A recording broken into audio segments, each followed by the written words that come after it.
ये video class 9 के students के लिए होने वाला है। इस वीडियो में हम क्लास 9 साइंस के लिए एनुअल एग्जामिनेशन का जो आपका एग्जाम पैटर्न है उस बेस पे हम सैंपल पेपर को सॉल्व करने वाले हैं।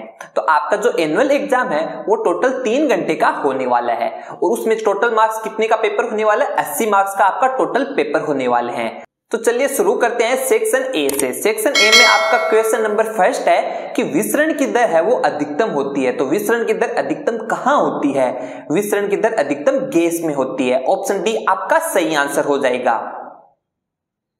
क्वेश्चन नंबर 2 में पूछा गया है कि सामान्य स्थिति में जब जल को गर्म करके जो अधिकतम तापमान प्राप्त किया जा सकता है वह कौन सा है? सामान्य स्थिति में जल को गर्म किया जाता है तो उसका मैक्सिमम तापमान कितना होता है? 100 डिग्री सेल्सियस। उसके ऊपर जब हम गर्म करते हैं तो वो भाप में कन्वर्ट हो जाता है। क्वेश्चन नंबर 3 में पूछा गया है कि सोडियम तत्व का सही प्रतीक क्या है? तो आपके ऑप्शन ए में सोडियम का प्रतीक दिया गया Na, तो यही आपका सही आंसर है। ऑप्शन सी आपका सही आंसर क्यों नहीं है? क्योंकि इसमें फर्स्ट लेटर कैपिटल है, सेकंड भी कैपिटल नहीं होता है, सेकंड लेटर स्मॉल होता है। तो आपका सही आंसर क्या हो जाएगा? ऑप्शन ए। क्वेश्चन नंबर 4 में पूछा गया है कि सोडियम क्लोराइड में जो मौजूद आवेशित कण है वो कौन से होते हैं? तो जो सोडियम क्लोराइड है उसमें सोडियम है वो तो धनात्मक आयन होता है और क्लोरीन है वो ऋणात्मक आयन होता है। आपको इन ऑप्शन में चेक करना है किसमें दिया गया है कि सोडियम वो तो धनावेशित आयन है और क्लोरीन ऋणावेशित आयन है। आपका ऑप्शन डी सही आंसर होगा क्योंकि इसमें लिखा गया धन आवेशित कण कौन सा है? सोडियम आयन, और ऋणावेशित कण कौन सा है? Chloride ion. क्वेश्चन नंबर 5 में पूछा गया है सब एटॉमिक पार्टिकल्स अपरमाणु कण और उनका सही निरूपण क्या है? तो हम जानते हैं प्रोटॉन है वो क्या होता है? प्रोटॉन है वो उसका सिंबल किस प्रकार से लिखा जाता है? P+, और इलेक्ट्रॉन का सिंबल किस प्रकार से लिखा जाता है? E-। तो आपका सही आंसर क्या हो जाएगा? जिस ऑप्शन में सेकंड और फोर्थ लिखे हुए हैं वही आपका सही आंसर हो जाएगा। तो ऑप्शन सी आपका सही आंसर हो जाएगा। क्वेश्चन नंबर 5 का सही आंसर क्या हो जाएगा? Option C. क्वेश्चन नंबर 6 में पूछा गया है परमाणु संख्या 14 वाले परमाणु में संयोजी इलेक्ट्रॉन्स की संख्या कितनी होती है? तो आपको सबसे पहले इसका इलेक्ट्रॉनिक विन्यास लिखना है। तो 14 वाले का इलेक्ट्रॉनिक विन्यास क्या होगा? सबसे पहले कोष में आएंगे 2, उसके बाद में आएंगे 8 इलेक्ट्रॉन और सबसे भारी कोष में कितने आएंगे? 4 इलेक्ट्रॉन।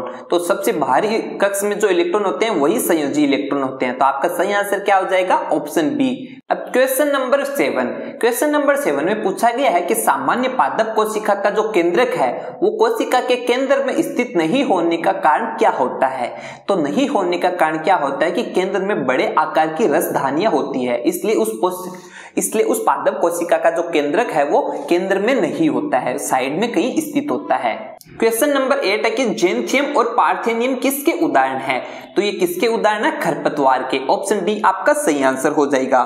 क्वेश्चन नंबर 9 कौन सा संयोजी उत्तक नहीं है? आपको बताना है कि इनमें से कौन सा संयोजी उत्तक नहीं है। रक्त है वो तो एक संयोजी उत्तक है, उपास्थि भी संयोजी उत्तक है और अस्थि भी संयोजी उत्तक है। तो स्मूथ मसल्स है वो संयोजी उत्तक नहीं है। तो आपका सही आंसर क्या हो जाएगा? Option C. क्वेश्चन नंबर 10 में पूछा गया है कि ध्वनि तरंग की चाल, तरंग दैर्घ्य और आवर्ती के बीच क्या संबंध होता है? तो ध्वनि तरंग की चाल बराबर क्या होता है? तरंग दैर्घ्य इंटू आवर्ती। तो यही आपका सही आंसर क्या हो जाएगा? ऑप्शन ए आपका सही आंसर हो जाएगा। क्वेश्चन नंबर 11 में पूछा गया है कि पशुपालन है वो किसके लिए किया जाता है? तो पशुपालन दुग्ध उत्पादन में वृद्धि के लिए भी किया जाता है, मांस के उत्पादन में वृद्धि के लिए भी किया जाता है और कृषि कार्य के लिए भी किया जाता है। तो आपका सही आंसर क्या हो जाएगा? ऑप्शन ए। 1, 2, 3 आपका सही आंसर है। क्वेश्चन नंबर 12 है स्वर क्या है? तो स्वर है वो क्या है? एक एकल आवर्ती की ध्वनि को ही हम स्वर कहते हैं। ऑप्शन ए आपका सही आंसर हो जाएगा। अब क्वेश्चन नंबर 13 में यह कहा गया है कि गुरुत्वाकर्षण का सार्वत्रिक नियम की व्याख्या नहीं करता है। तो आपको वह ऑप्शन बताना है जो इस सार्वत्रिक नियम की व्याख्या नहीं करता है। तो वह बल जो हमें पृथ्वी से बांधता है या खींचता है, यह तो गुरुत्वाकर्षण के सार्वत्रिक नियम की पालना करता है। पृथ्वी के चारों ओर चंद्रमा की गति, यह भी इस नियम की पालना करता है। चंद्रमा और सूर्य के कारण जो ज्वार आता है यह भी इस नियम की पालना करता है, जबकि ज्वालामुखी जो उद्भेदन है यह इस नियम की पालना नहीं करता है। तो आपका सही आंसर क्या हो जाएगा? Option D. क्वेश्चन नंबर 14 में पूछा गया है कि अंतराकोशिकीय स्थान उपस्थित होता है। अंतराकोशिकीय स्थान कहां उपस्थित होता है? पेरेन्काइमा में। ऑप्शन ए आपका सही आंसर हो जाएगा। क्वेश्चन नंबर 15 में पूछा गया है कि आपको कि जो एक त्वरित गति नहीं है वो उसके बारे में आपको बताना है। तो एक समान वेग और स्थिर वेग ये दोनों ही त्वरित गति नहीं है। ऑप्शन सी आपका सही आंसर हो जाएगा। क्वेश्चन नंबर 16 में पूछा गया है कि एक छात्र ने एक प्याज को पानी में आंशिक रूप से डुबोकर रखा है। कुछ दिनों के बाद जब उसने जड़ों को देखा तो जो आकार में बढ़ रही थी, इन जड़ों के शीर्ष पर उपस्थित उत्तक है वो कौन सा होता है? तो इसका सही आंसर क्या हो जाएगा? ऑप्शन ए शीर्षस्थ विभज्योतक। अब जो क्वेश्चन नंबर 17 से जो 20 तक जो क्वेश्चन है वो assertion and reasoning based question है। तो आपको इनकी आंसर है वो इस प्रकार से देने हैं कि यदि आपका अभिकथन और कारण दोनों सत्य हैं और आर की व्याख्या अगर अभिकथन सही करता है तो आपका ऑप्शन ए है वो सही आंसर होगा। अगर ए आर दोनों सत्य हैं लेकिन आर है वो इसकी सही व्याख्या नहीं करता है तो ऑप्शन बी करना है आपको टिक में। और अगर ए सत्य है आर गलत है तो आपका सही आंसर होगा ऑप्शन सी। अगर ए गलत है और आर सत्य है तो आपका सही आंसर क्या होगा? Option D. चलिए हम देखते हैं क्वेश्चन नंबर 17। क्वेश्चन नंबर 17 में आपको अभिकथन दिया गया है कि जब प्रकाश की किरण एक कोलाइडी विलयन से गुजरती है तो टिंडल का जो प्रभाव है वो देखा जा सकता है। तो यह कथन सत्य है अभिकथन। इसका कारण आपको बताया गया है कि कोलाइडी विलयन है उसके कण जो बहुत छोटे होते हैं लेकिन वे आसानी से प्रकाश की किरण को फैला देते हैं।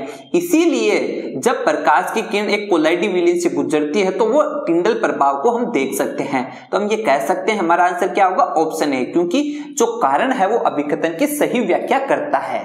क्वेश्चन नंबर 18 में पूछा गया है कि अभिकथन आपको दिया गया है कि लाइसोसोम को कोशिका के सफाई तंत्र के रूप में भी जाना जाता है। तो यह कथन सत्य है। कारण आपको दिया गया है कि लाइसोसोम में मौजूद जो शक्तिशाली पाचनकारी एंजाइम है वो सभी कार्बनिक पदार्थों को तोड़ सकने में सक्षम है।